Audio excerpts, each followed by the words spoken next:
see if we're good to go. All right, we are. Okay, so today we're talking about triangle proportionality. Anybody have any idea what triangle proportionality would be? No. All right, so it's actually super simple. So if you have a triangle, any shape of a triangle, like so, and you have a side that's parallel, not a side, a segment that's parallel to any side of that triangle, it breaks that triangle up into proportional parts. So like if this is A and this is B, and this is C and this is D, then if this is parallel to this, then A over B, the ratio of A over B, has to equal the ratio of C over D. Notice A and C are in the same location. B and D are in the same location. Y'all see how that works?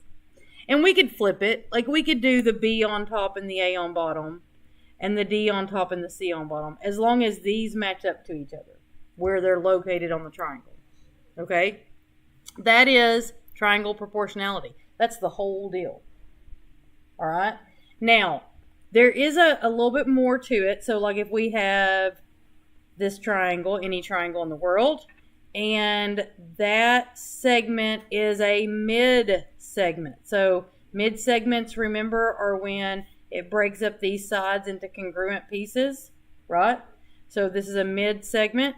Then this mid segment is half the length of that. So if this is like 10, this is 5.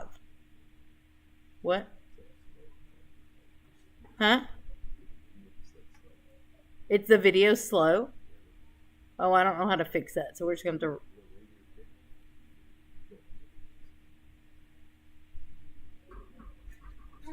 That is a little weird, isn't it? I don't know how to fix that, though. So we'll just have to deal with it. My computer probably needs to be restarted. Well, no, I started it this morning. So I don't know what the deal is. We'll just have to let it roll. Okay, does that make sense? All right, and we got one more little piece of this puzzle. So if you're just talking parallel lines, so we've got lines that are parallel. It doesn't matter how far apart they are. And they are crossed by two transversals, and it doesn't matter what angle that's at. Pretend that's straight, y'all. Okay? And they are crossed by two transversals. Then, and so this line's parallel to this line and this line. They're all three parallel. That creates proportional parts, where A over B, the ratio of A to B, is going to equal the ratio of C to D. Just like that. Now, having said all that, the way that your assignment is today, they gave you all four of these parts with variables, not numbers, like expressions, right? And on this side, they put x's. So like this would be like 2x minus 1 and 3x minus 6 or something, right? And on this side, they put y's, like 2y plus 8 and 6y minus 12 or whatever, right? We can't solve this if we set this up the way this is. However, what they did was they told you this is congruent to this. Well, if these two are congruent to each other, guess what we know these two have to be because they're proportional? They have to be congruent to each other also. Y'all see what I'm saying? So, it's not that A is congruent to C. It's that because A is congruent to B, then we know C is also congruent to D. Because they're proportional. Does that make sense? Okay, so let's go ahead and work some problems. Let me find our worksheet right here in front of my face. So if we look at number 1. So on number 1 it says JK is 7. Now notice this segment is parallel to this segment because it has the little arrows, right? They're parallel. So JK is 7. KH is 21. JL is 6. And they want us to find LI.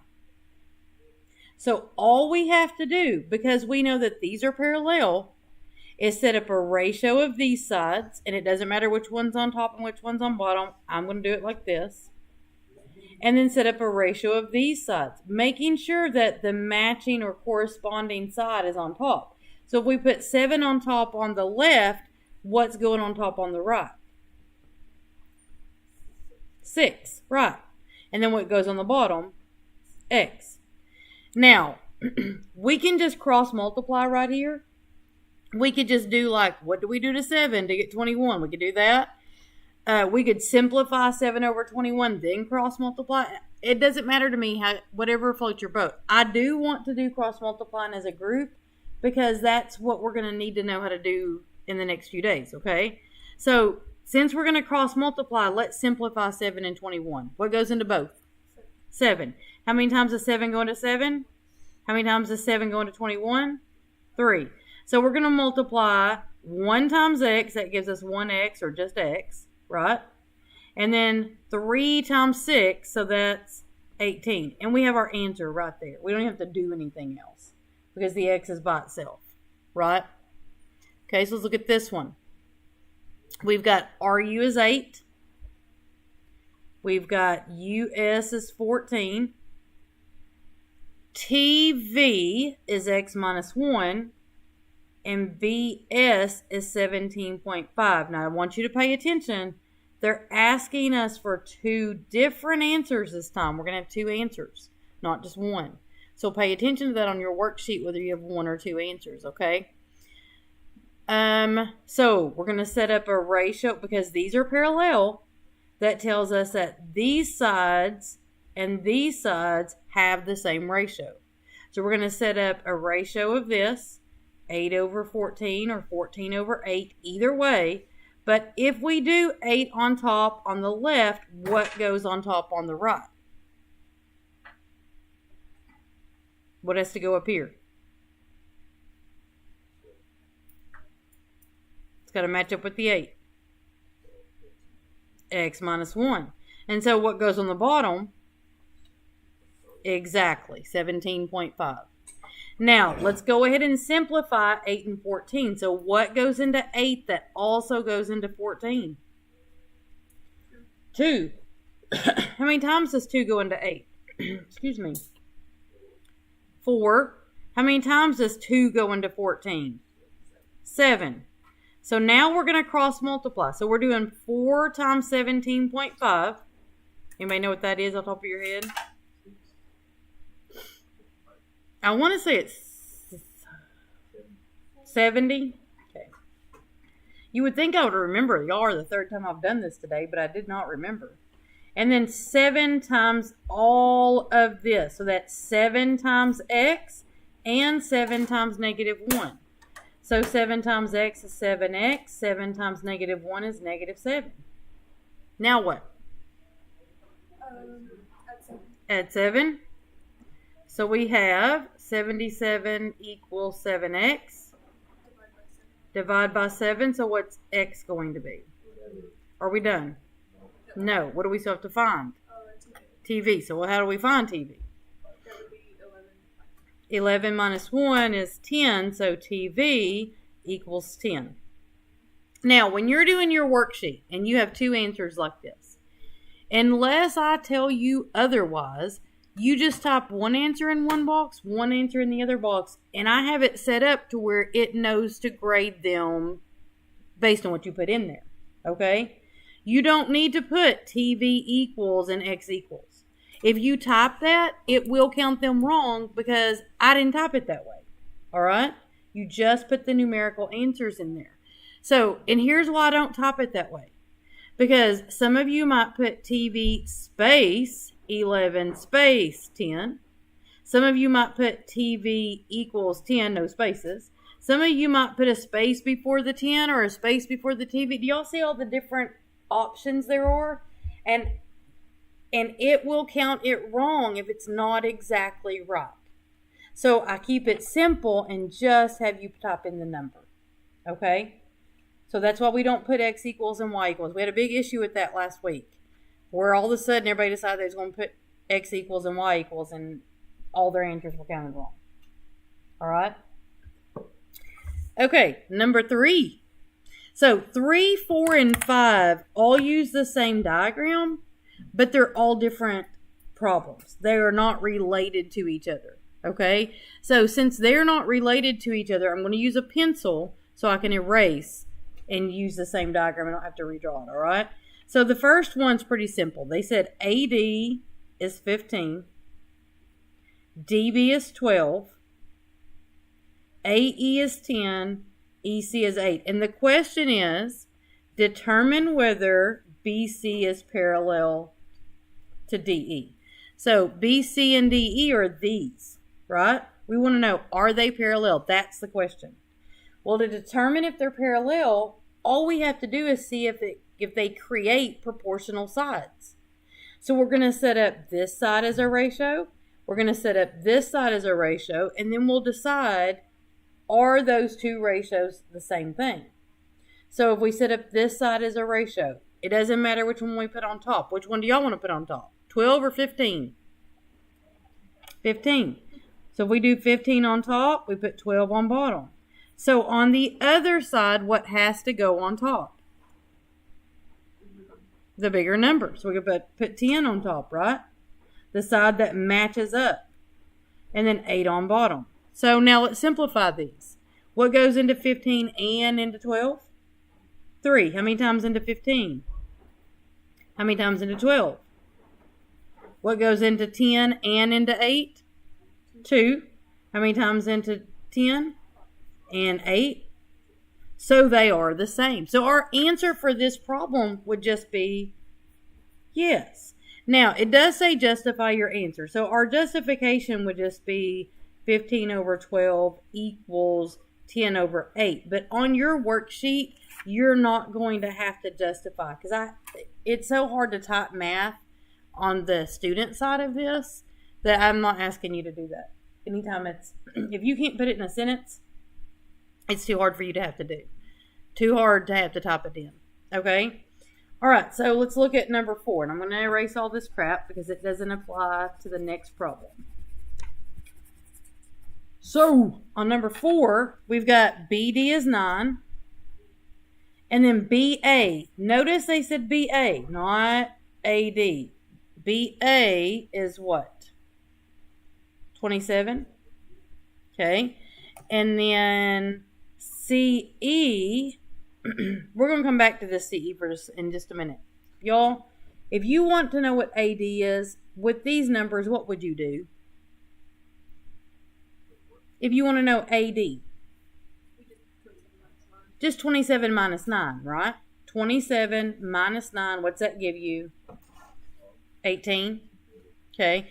Now, on the second part, it says that CE equals 1/3 of EA. So, EA is this part. This is CE. And we know that CE is 1/3 of this. But we don't know what this is. In math, what do we do if we don't know something? What do we do to that? We are going to use a calculator, possibly. But what do we do if we have an unknown value? We put a variable. So we can call EA X, because we don't know what that is, right? And so where this EA is, we're going to replace that with X. So this EC part is 1/3 of X, whatever X is. We don't know what X is, but it's 1/3 of it, right? Y'all with me so far? Now, we could set these up as ratios and solve them, but it's not necessary because we can use just a tiny bit of brain power and figure this out. Is 9 1/3 of 18? It's not, is it? How much of 18 is it? It's 1/2. 9 is 1/2 of 18. 1/2 of 18. So, do these match up? They don't. So what is our answer for number 4? No, they don't match. So they're not parallel. Okay, so then we're going to do number 5. So number 5, we got all new numbers again. So I'm erasing what's there. Trying to. Evidently I wrote too hard and it's not wanting to erase. Okay, AE is 30. See if I can put that where y'all can see it. AE is 30. AC, which again, that's the whole thing. Pay attention to what they're giving you. AC is 45. right? AD is 2 times DB. Do we know what DB is? So we're going to give DB X. So that means that AD, this part right here, is 2 times X. Y'all see how simple that is? Okay. Now, we don't know EC, but can we find EC? What is it? It's 15. How do we know it's 15? 45 minus 30, right? Does this jive with this?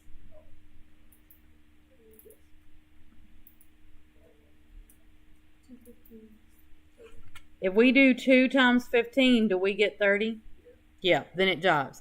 Now, if you wanted to set this up as a ratio, you totally could. You would do like x over 2x equals 15 over 30, like that. And to check and see if it's correct, you would just cross multiply and see if you get the same thing. So if you do x times 30, that's 30x. And 2x times 15, that's also 30x. So since you get the same thing, then you know that it works. They are the same. Y'all see that? Okay. 6, 7, and 8 has to do with that mid-segment thing. I will tell you in advance there is a typo here. Okay? So they give you that JH is a mid-segment. If it's a mid-segment and it's parallel to this guy right here, right? That means that we know that this side is congruent to this side. Correct? Now, knowing that JH is a mid-segment right here, and that this right here, y'all see this guy right here? And that it meets at that mid-segment, we know it's also a mid-segment. Y'all see what I'm saying? So, since it's also a mid-segment, and that's 30, what's X gonna be? What did we find out about the mid-segments? They're how much? Come on, y'all. It's 15 because it's half of the 30, right? Good job, Jonathan. So, X is going to be 15 because it's half of that 30. Huh? Did you really? You lucky dog. You do that all the time. Just randomly guess something and you're right. Your brain must be, no, your brain must be like in advanced more, like it's doing the math and you don't realize it. So you just guess 15? You lucky dog. Okay, number 7's the one where there's a typo. So we know JH is a mid-segment, so we know it's parallel to this, right? Y'all see this 9 where this 9's at? This 9 should be closer to JH so that you know that that 9 applies to JH instead of over here by KH. Knowing KH wouldn't get us anything. But knowing JH is 9, what do we know X would have to be? 18. Why is it 18? Because you double it. So we're going to take 9 and we're going to double it and we're going to get 18. Do y'all see how that works? Say if we're doing this one. So once again, we know JH is a mid-segment, right? We know that this is 8. So what is this? It's also 8, right? So what's the total of this? 16. What's this? Got to be 8 because it's half of what this is down here. Everybody see it? Okay, it's pretty simple, right? All right, so this one down here was the one I was telling you about, sort of warning you about. So because these 3 lines are parallel, we know that these segments right here are proportional, right? The only problem is they gave us X's on this side and Y's on that side. So we can't set them up as a proportion and solve. It's not going to work. But what they did tell us, notice these little marks right here? They told us that this segment is equal to that segment. So we can set that up as a basic equation. They equal each other, right? So we just solved that basic equation. So subtract X from both sides. That gets rid of the X. Subtract 1 from both sides because that gets rid of the 1. And we have X equals 6. Y'all with me? Now, our answer just said find x and y, so that's x.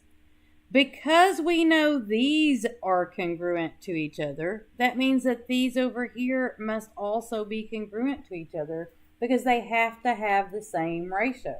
And if the ratio over here is 1 to 1, the ratio over here is also 1 to 1. So we can set this one up as 3y minus 8 equals y plus 5. And then just solve it. So what would you move?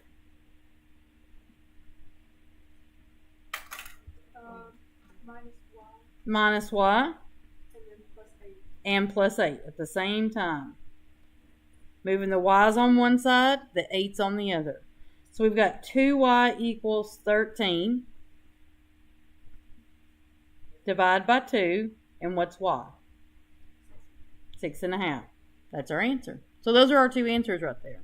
So you on your thing, you're going to have, if this is the case and it's asking for x and y, you'll have two boxes. You just type 6 in one, 6.5 in the other, and it will count them. It doesn't matter which one you put them in, okay? Okay, number 10. Same thing is going on here. These are parallel lines. These are transversals, right? So that means that we know that these are broken into proportional pieces, okay?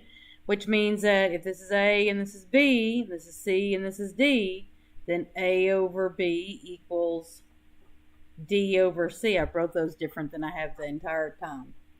But notice we've got X's on this side and Y's on that side.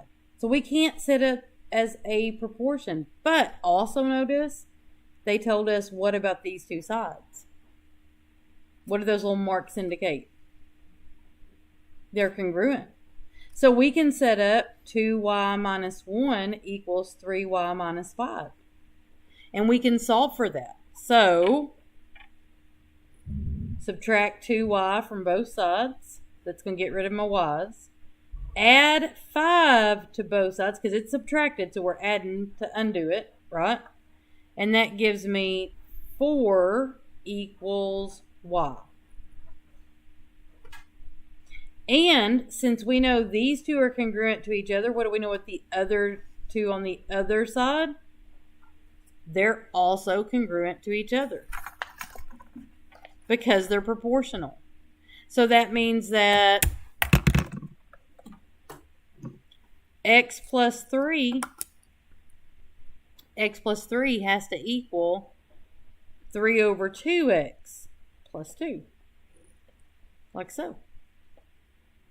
So what would you do? Minus x and minus 2. So get rid of the x's on this side, the 2's on that side. So we've got 1 on this side. What do we have on this side? 1/2 x. What's the easiest way to get rid of that 1/2 that's being multiplied times x? Anybody know? So we could divide by 1/2. We could totally do that. But the easiest way to get rid of a fraction that's multiplied times a variable is to multiply by its reciprocal. Reciprocal means when you flip it over, right? So if we flip over 1/2, what do we have? 2 over 1, which is just 2. So if we just multiply by 2 on both sides, that's going to get rid of that. And that leaves us with x equals 2. That's our answer. And that's all we got to do. That's it. Okay, so your assignment is the practice side. On 3 and 4, you're going to have a yes and a no, and you're just going to select whichever one it is. You do not have to justify your answer on 3 and 4. All right? The rest of them are just numerical answers. That's the only one that's kind of different, and you're just saying yes or no. Okay? Okay. If you have any questions or you need any help, holler at me. But y'all get to work. It is due tomorrow. Yes and yes.